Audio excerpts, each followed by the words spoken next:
What? In fact, Twin Lakes, Jim Keithley back inside the indoor golf studio once again with the first of what we hope are many question answer videos. We asked Twin Lakes members last week to come up with a list of questions that both myself and Bradley can answer about their golf game. We received several questions this past week, but we want many more. We're hoping maybe 20 or 30 questions come in that we can answer. So keep those coming. You can always comment on this video below in the comments with a question, or if you want to just email directly at keithleyboys@pga.com, you can send me a question there. But today's question is all about knockdown shots. Why would a knockdown shot be relevant to the members here at Twin Lakes? Let me tell you why, because we've got thousands of trees out there that we're constantly playing these little knockdown or punch shots. So let's spend the next 5 minutes together and see if we can come up with a plan on what that looks like. So this is a great question, because I've always said that a player's ability to hit a good functional knockdown shot is a great indicator if that person is a good ball striker versus bad ball striker. And we need to dive a little deeper into what separates those two. One thing that really frustrates me as a golf professional when I do some type of bag fitting and we're trying to get people into new clubs and we're trying to determine what iron composition that they want. And I always encourage people to maybe start their iron set at 5 iron or 6 iron and go down from there and add hybrids in. And when the student says, "No, pro, I need my 4 iron because I need it to punch out of the trees," and it drives me crazy. You should have the ability to take a 7 or 8 iron and punch out of the trees and only launch that golf ball at 8 or 9 degrees. The reason you need that 4 iron is because functionally you're very flawed at impact. And it's all about controlling the radius of the club and determining a good relationship between lead arm and club shaft. Okay, so now we're going to make a lot of assumptions. We're going to assume that you have a functional grip. Okay, that's a terrible assumption to make, but let's just assume that your grip is functional. Let's assume that your setup is functionally sound, okay, and your posture and your ball position. So we've already made some huge assumptions here. But let's move ahead and just get into the technique of what is required to hit a good punch shot. This relationship between lead arm and club shaft. This is a 90-degree angle, okay, approximately, between lead arm and club shaft. If I can maintain 90 degrees as my body starts to unwind and rotate, and by the time my arms get to impact, what you'll notice is my lead arm extended, okay, and hopefully you can see this alignment stake. By the time I get to the bottom of my swing, my lead arm extended is way out in front of the ball. What we see more times than not is that this 90-degree relationship between lead arm and club shaft, we lose that. We see students lose that relationship very early. They lose angles. The radius of the club is much longer on this side of the golf ball, and by the time they get to impact, what do they look like? That lead arm extended relationship, lead arm extended, is way back here behind the golf ball. So just look at the difference between lead arm extended in a negative way and lead arm extended in a positive way. So when we talk about controlling the radius, the longest part that lead arm club extension should be over here. It should not be over here. That might not make sense initially, but when we start to look at people's videos, boy, is it clear. Good ball strikers that hit really good knockdown functional shots look like this at impact. Elbows close together, good arm structure. And then the opposite of that are people that launch the ball too high, have a hard time punching things low. They look more like this. Okay. They've added dynamic loft to that club. Lead arm extended is broken down.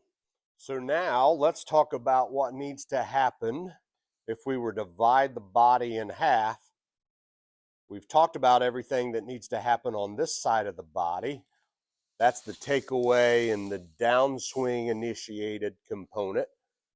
Lead arm, 90-degree angle, lead arm and club head, club shaft, down into impact. So now let's talk about what happens on this side of the body. Divide the body in half, everything what happens over here, because it's equally as important. So we would be talking about impact just past impact. What do we see high handicappers constantly look like just past impact? We see elbows that will separate. The proverbial chicken wing begins, okay? And we see the hand path get much closer to their body. So they start to look like this. Nothing about that looks like a knockdown or punch shot. What we're looking for is really good functional arm structure and club structure. What do I mean by that? Is post-impact, we've got a really good relationship between our elbows. It's about 6 inches of separation. Our hand path is much further away from us. Club is directly in front of us.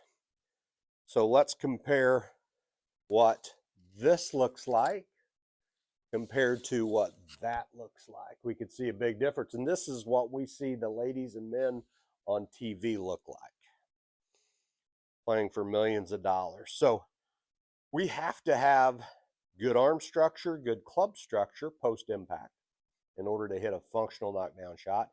We also have to have the ability to put on the brakes, because we don't want this club to go really vertical, do we? We just want to be able to stop the club and the arms out in front of us.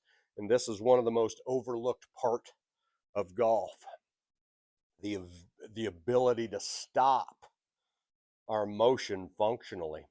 So we have to have some extension. Too many people, I'll give you this version. What would extension be? Extension is just going from a flex position to an extended or a tall position. So when we get into impact, boom, we now have to straighten up. How do we straighten up? Our legs straighten, our hips thrust forward towards the target, but our head and our chest are back, okay? Which looks better at impact? That or that? And we all would agree that second version. So now I've got this little device. It's just something that I put over my neck. It's just a little ball. I'll stay close here. All we do is put that in between your arms. Now that creates good arm structure. You'll feel like, man, I'm really confined. I want to have my elbows more separated. That's no good. We want elbows to be connected, so now we have good arm structure. Now, we'll just talk about impact. We'll go into impact, post-impact, impact, post-impact. So now, if I expand what that looks like, impact, post-impact, I've gotten tall, I've got extended, I've got good arm structure out in front of me, and the longest part of that radius is on this side of the body. It's not over there, okay? So if we can get things correct on this side of the body, it's amazing how things just kind of fall into place because there are a sequence that takes place over here. So now if I were just to add a golf ball component, and to be honest, we don't even have to use the golf ball to make ourselves better. So we're assuming a good grip, good setup, good posture, good ball position. So now what we're going to do, we're just going to make a slight backswing. We want to develop a 90-degree angle relationship between club shaft and lead arm. There it is. Now I just want to pressure forward, start my body to unwind, and I still have that 90-degree relationship. Now I start to lose those angles. Now we get tall and extended. That is the brakes that keeps the club from continuing on. So if we just hit a shot, there's your knockdown shot. It launches much lower. It's much more compressed.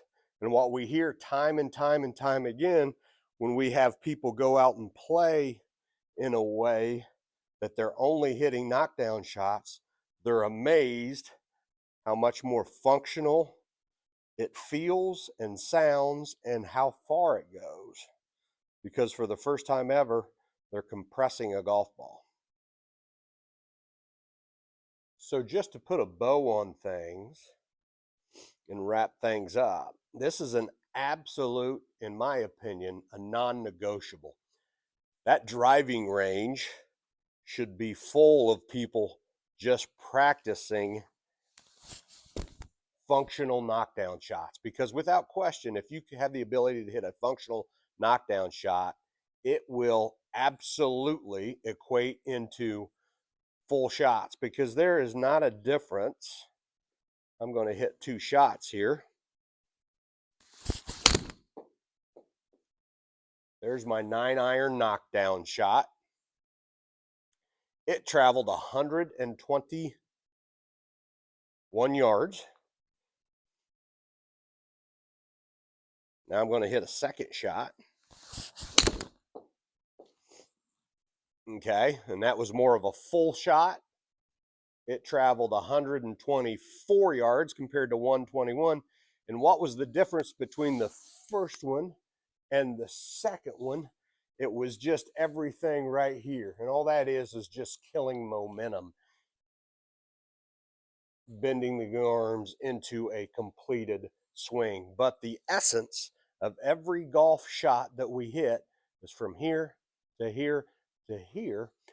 And those elements have much more knocked down components to it. So you don't know how hard it is for people just to come in here, even inside, and just do these little partial shots. We don't see good arm structure over here. What do we see? We see elbows separating on this side of the body.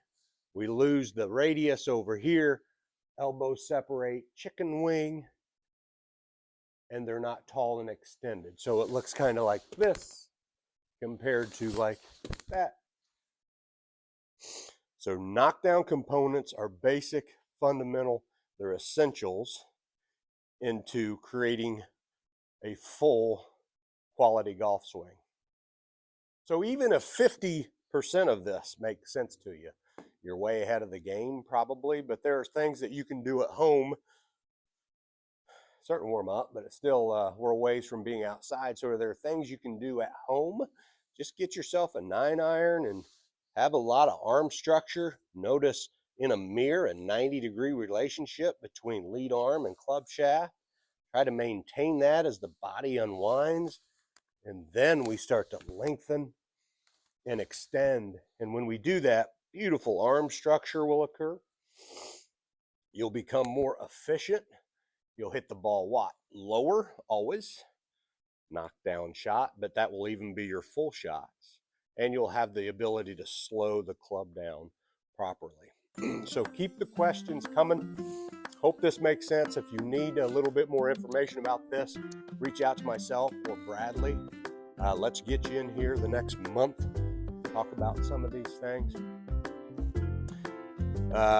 Questions in the comments. Send me your questions. It can be anything. We don't care. If you want to stay anonymous, pfleeboys@pga.com and drop me a question in there.